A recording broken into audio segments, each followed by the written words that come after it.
Hello, LMC students, and welcome to Back Talk. This is episode 1 of season 1 of the new Los Medanos College Experience podcast. My name is Robert Pierce. I am the campus editor and social media editor for the experience, and I'm also going to be the host of Back Talk. So, what exactly is this podcast? What this is that it's a new way for us to get the news to you, and it's a new way for you to get the news from us. We're going to be releasing an episode of the podcast every Monday through our website, lmcexperience.com. And we're going to be having, it's just me this first week, but we're going to be having a rotating panel of guests on the show every episode. And so it's perfectly situated in the week where the episodes are going to come out on Monday. We have our print issues coming out on Friday. So it's perfectly situated in the week to where we can talk about the previous week, the previous news cycle stories in review, and we can talk about some of the new and current and upcoming news stories in preview. And so with that out of the way, we can get to the big issue, which is the first issue of the paper. It came out on Friday. Friday, September 7th, we released the first issue for volume 89 of the Los Medanos College Experience. You can get it from any of the dispensers on campus. There's a big shiny red one across the way from the journalism lab on college campus level 3. And we had a ton of big stories for our first issue. I think one of the biggest was a story on the parking. So, the first couple weeks at LMC, the parking was a pretty bad situation. I bet a lot of you probably experienced this firsthand. For me personally, at least, it was all over my Twitter timeline, just people talking about it, how bad the parking was. I personally actually had to miss a class at one point because I just physically could not find parking. The lot was so full that they had to turn people away because it was just at capacity, every single space of every single lot. And it's an issue, and we've got a full story on just some of the reasons why it was so bad this year, because it's never been this packed. So we've got a full story on why it was so bad this semester and how soon we can expect that problem to be alleviated.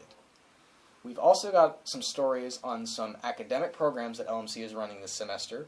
The first is their first-time full-time free tuition program, or FT Cubed as they call it. This is a new program by LMC administration that makes it so that if you are a first-time student taking a full-time 12-unit course, you can have your full tuition for the semester waived or reimbursed to you, as long as you can maintain a 2.0 GPA. Unfortunately, I think that the enrollment deadline for this semester has already passed, but that seems to be a program that they are going to want to keep around a while, and we've got a full story on how they got it up and running and exactly what the implications are for the student population.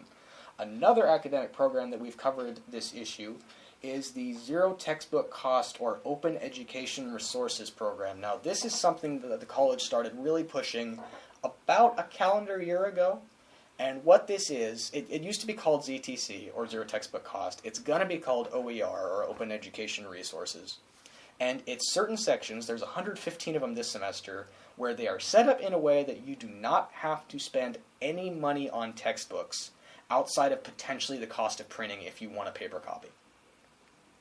It's based on handouts and Creative Commons and open source, open educational resources that you don't have to pay to get, and so it saves students a ton of money, and the program is at a peak point, but they are having some concerns with funding in the future, so we've got a full story on that program.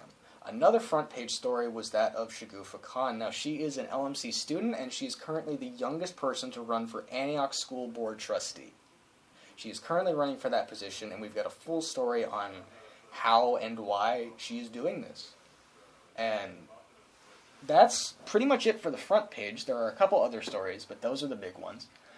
We've also got in our first issue of the semester, we've got a new letter, not to, but from the editors. We've got 2 new co-editors-in-chief this semester. We've got Perry Con-Nene and Lily Montero. They're taking over for Adria Watson, who was our editor-in-chief for a very long time. She graduated out last semester. Best of luck to her at Sacramento State.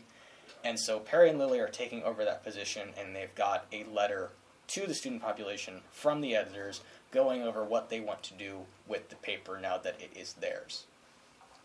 We've also got recap stories on the end of summer bash and Mustang Day, as well as several of our season openers for our various sports teams. We've got reviews for the new Blood Orange album and the Happy Time Murders. And another story of particular interest was on Features, which is the back page of this issue. We have a story on goat yoga, which, to my understanding, is yoga, but goats are there. This is first-generation farmers in East Contra Costa County. They are an organic, non-profit farm local to the area. And they have this new program where, you can do instructed yoga, and they've got some of their goats there to keep you company. And so I really, the biggest thing about this story is that this isn't directly related to Los Medanos. This isn't directly related to even the city of Pittsburgh. This is an East Contra Costa County story. And this ties into one of the tenets from the letters. One of the tenets in the letter from the editors is that they really want to expand the scope of this paper to not just be about LMC, to not just be about Pittsburgh, but to be about the entire East Contra Costa County. And so you can read more about that mission to expand the paper and about this goat yoga story by just picking up a copy from any of the dispensers on campus. Some of the stories that we have coming up this week, this Friday, Young Americans for Freedom is holding a 9/11 memorial event tomorrow. At the time of this recording, it's Monday, 9/10, so obviously September the 11th is going to be tomorrow. We are going to have certainly more reviews. We're still figuring out exactly on what, but we're going to have a stacked features page as always. We are also going to have some of the more hard news. We're going to have updates on the food pantry and on enrollment numbers, which are higher than originally expected for the semester and may have had something to do with that parking issue. And so all of those stories and more are going to be available this Friday. And for more updates, you can follow our social medias, Twitter and Instagram at LMC_experience. And we've also got our website, lmcexperience.com, which in retrospect you are probably already at if you are listening to this podcast, but that's where we post all of our online stories as they come out, as well as online exclusives. So it's a new semester ahead of us. We've got a bunch of administrative shakeups. We had a lot of people leave. We had a lot of new people come in. And it's going to be a very exciting semester, and we hope that, as always, we can continue to provide you quality news content that is relevant to you. So until next time, I'm Robert Pierce, and this has been Back Talk. Thank you.